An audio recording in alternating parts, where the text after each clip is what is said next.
Good morning students. आज का हमारा विषय है निराला जी की कविता सरोज समृति।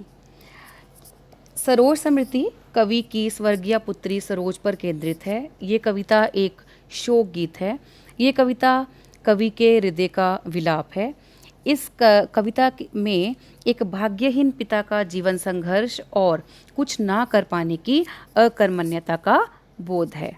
तो बच्चों, कविता शुरू करते हैं। पंक्तियाँ इस प्रकार हैं। देखा विवाह आमूल नवल, तुझ पर शुभ पड़ा कलश का जल। देखती मुझे तू हंसी मंद, होठों में बिजली फंसी स्पंद। उर में भर झूली छवि सुंदर, प्रिय की अशब्द श्रृंगार मुखर। तू खुली एक उच्छ्वास संग, विश्वास स्तब्ध बंद अंग अंग। नत नयनों से आलोक उतर, कापा अधरों पर थर थर थर। देखो मैंने वह मूर्ति धीती, मेरे वसंत की प्रथम गीति। आमूल का अर्थ है पूरी तरह से नया, कलश यानी घड़ा, और आलोक का अर्थ यहाँ पर है प्रकाश, रोशनी, अधर होंठ, और धीति का मतलब प्यास। तो व्याख्या इसकी इस प्रकार है।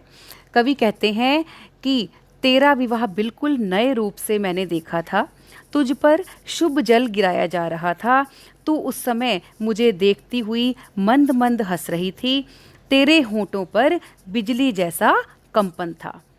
तेरे हृदय में प्रियतम की सुंदर छवि झूल रही थी, जिसे बता पाना तेरे लिए संभव ना था, लेकिन वह तेरे श्रृंगार के माध्यम से अभिव्यक्त हो रहा था, और तेरे झुके नेत्रों से आलोक यानी प्रकाश फैल रहा था। शायद तू कुछ कहना चाह रही थी, या माँ का अभाव तुझे दर्द दे रहा होगा। तुझे देखकर मुझे ऐसा लग रहा था कि मेरे जीवन के सुखद क्षणों का प्रथम गीत तो तू ही थी।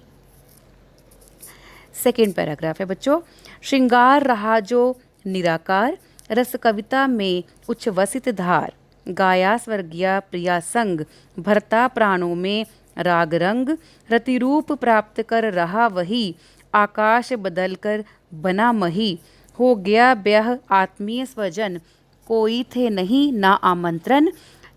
था भेजा गया विवाह राग, भर रहा न नग घर निशि दिवस जाग। प्रिय मौन का एक संगीत भरा, नव जीवन के स्वर पर उतरा। निराकार का अर्थ यहाँ पर है जिसका आकार ना हो। रति रूप यानी कामदेव जी की पत्नी रति जैसी सुंदर। मही का अर्थ है धरती, निशि यानी रात, और दिवस दिन, और मौन का अर्थ है चुप्पी। तो इसकी व्याख्या करते हैं। तो कवि को अपनी पुत्री के श्रृंगार में वही श्रृंगार दिखा जो आकार रहित रहकर उसकी कविता में रस भरता है। पुत्री का श्रृंगार वह श्रृंगार गीत था जो उसने अपनी स्वर्गीय पत्नी के संग गाया था, जो उसके प्राणों में राग रंग भरता था। सरोज विवाह के समय अत्यधिक सुंदर लग रही थी। कवि को लगा जैसे उसकी पत्नी का अलौकिक सौंदर्य आकाश से उतरकर पृथ्वी पर सरोज के रूप में आ गया हो। सरोज का रति रूप कवि को अपनी पत्नी की याद दिला रहा था। सरोज के विवाह में कोई रिश्तेदार ना था, ना किसी को निमंत्रण भेजा गया था, ना ही मांगलिक गीत गाए गए, ना ही रत जगाकर गीत गाए गए। केवल एक प्यारा सा शांत वातावरण था, और इस मौन में ही एक संगीत बज रहा था जो कि नवजीवन में प्रवेश के लिए आवश्यक था। तीसरा पैराग्राफ। माँ की कुल शिक्षा मैंने दी, पुष्प पुष्प सेज तेरी स्वयं रची। सोचा मन में वह शकुंतला, पर पाठ अन्य वह अन्य कला। कुछ दिन रह गृह तू फिर समोद, बैठी नानी की स्नेह गोद। मामा मामी का रहा प्यार, भर जलद धरा को ज्यों अपार।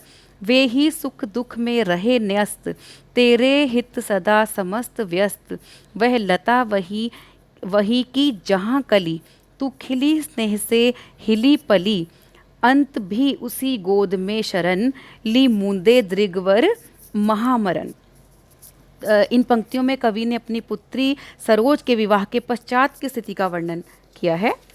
कवि कहते हैं, स्वर्गीय पुत्री को संबोधित करते हुए कवि कहते हैं कि माँ के अभाव में माँ के द्वारा पुत्री के विवाह पर पुत्री को दी जाने वाली शिक्षा भी मैंने ही तुम्हें दी, तुम्हारी पुष्प शैया मैंने ही सजाई। इस समय कवि को शकुंतला की याद आई। जिस प्रकार महर्षि कण्व ने माँ विहीन शकुंतला को विवाह के बाद की शिक्षा दी थी, उसी प्रकार कवि ने माँ विहीन सरोज को भी शिक्षा दी थी। लेकिन उस घटना और यहाँ की स्थिति में अंतर है, क्योंकि शकुंतला को उसकी माँ स्वयं छोड़कर गई थी, लेकिन सरोज की माँ को मृत्यु ले गई थी।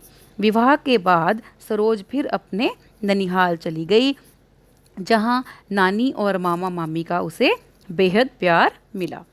मामा मामी सरोज पर प्यार की ऐसी वर्षा करते थे जैसे कि बादल पृथ्वी पर जल की वर्षा करते हैं।